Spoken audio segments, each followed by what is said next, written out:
ഒരു good news, കെട്ടിച്ചൂടാൻ പോവാ. പൊടി സത്യം. ആ കോന്തൻ ആരാന്നറിയോ? നമ്മുടെ സഞ്ജു. നീ ഭാഗ്യവതിയാ. എന്റെ ഈ പൂച്ചക്കുഞ്ഞിനെ ആ തെമ്മാടി പൊന്നു പോലെ നോക്കും.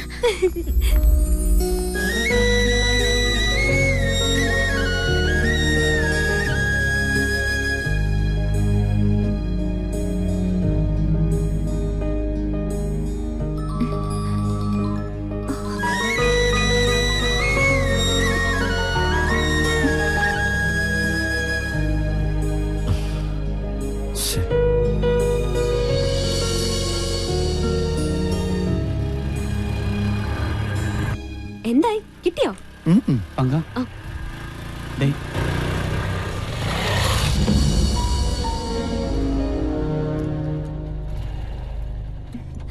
Hi lieutenant commander, how are you? ഞാൻ ഒരുപാട് നിന്നെ ട്രൈ ചെയ്തു. നീ എന്താ ഫോൺ എടുക്കാൻ? സോറി, സ്വല്പം തിരക്കിലായി പോയി. എന്താ പ്രശ്നം? നീ ഈ ലോകത്തൊന്നും അല്ലേ, കാര്യങ്ങളൊക്കെ തകിടം മറിഞ്ഞു. എന്ത് പറ്റി? എന്റെ വീട്ടുകാരും നിന്റെ വീട്ടുകാരും കൂടി കല്യാണമൊക്കെ നിശ്ചയിച്ചു. പെണ്ണാരാന്നറിയോ? പൂജ. കൺഗ്രാറ്റ്സ്, ഞാനും അറിഞ്ഞു. എന്നിട്ട് നീയൊന്നും പറഞ്ഞില്ലേ? എന്ത് പറയാൻ? അല്ല, നമ്മള് തമ്മില് ഇഷ്ടമാണെന്നുള്ള കാര്യം. ആണോ എന്ന് നീ വിശ്വസിച്ചു? അപ്പൊ എന്റെ ദൗത്യം സക്സസ്. ഓർമ്മയുണ്ടോ നിന്റെ ആ എൻട്രി? അന്ന് ഈ യൂണിറ്റ് അംഗങ്ങളുടെ മുമ്പിൽ നിന്ന് എന്നെ തട്ടിക്കൊണ്ടുപോയി മണ്ടൻ കിരീടോണിയിച്ച് നീ ഹീറോയിസം കാണിച്ചു. അതെ, കടുവായെ പിടിച്ച പഴയ കിടുവ മറക്കാൻ പറ്റുമോ? അന്ന് ഞാൻ ചാലഞ്ച് ചെയ്തതായിരുന്നു, ഇതേ യൂണിറ്റ് അംഗങ്ങളുടെ മുമ്പിൽ നിന്നെ ഒന്ന് ഫുൾ ആക്കണമെന്ന്. അത് സാധിച്ചു. അല്ല, മനസ്സിലായില്ല. സത്യത്തിൽ ഇവിടെ എന്താണ് സംഭവിച്ചത്? അത് ഞങ്ങൾ തമ്മിലുള്ളൊരു സീക്രട്ട് പ്ലേയാ. ഏയ്, മത്സരത്തിൽ കോംപ്ലക്സ് പാടില്ല. ഫുൾ ആയത് സമ്മതിക്കാൻ എന്താ എത്ര മടി?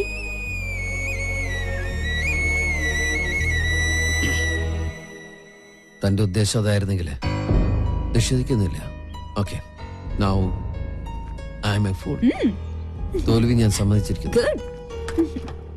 തന്റെ പ്രോഗ്രാം നടക്കട്ടെ. അല്ല, എന്റെ തിരുമണ്ടനുള്ള സമ്മാനങ്ങൾ വേണ്ടേ?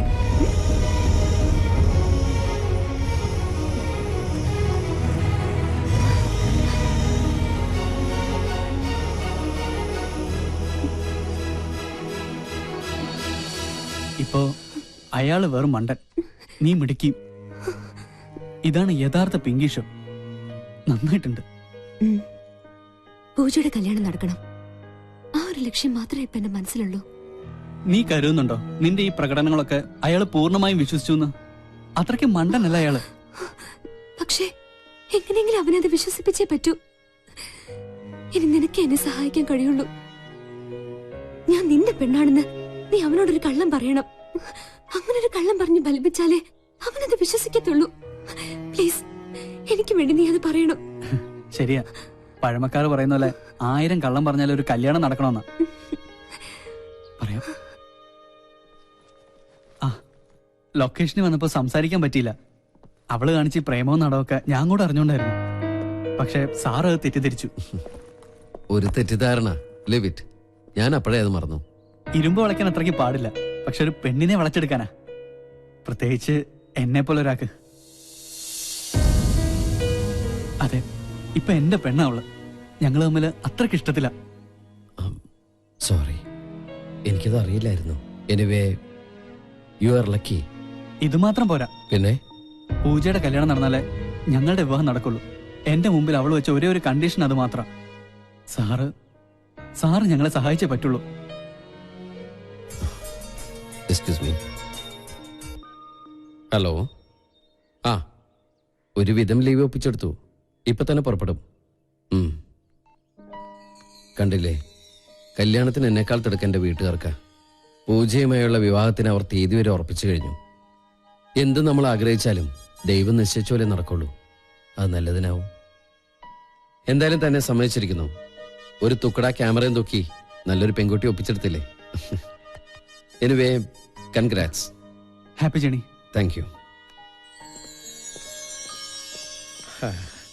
ഒടുവിൽ അവരുടെ കോമഡി ഷോയിലെ അവസാന ഭാഗം പോലെ ആ മണ്ടൻ കിരീടം നീ സ്വയം അണിഞ്ഞു, എനിക്ക് വേണ്ടി.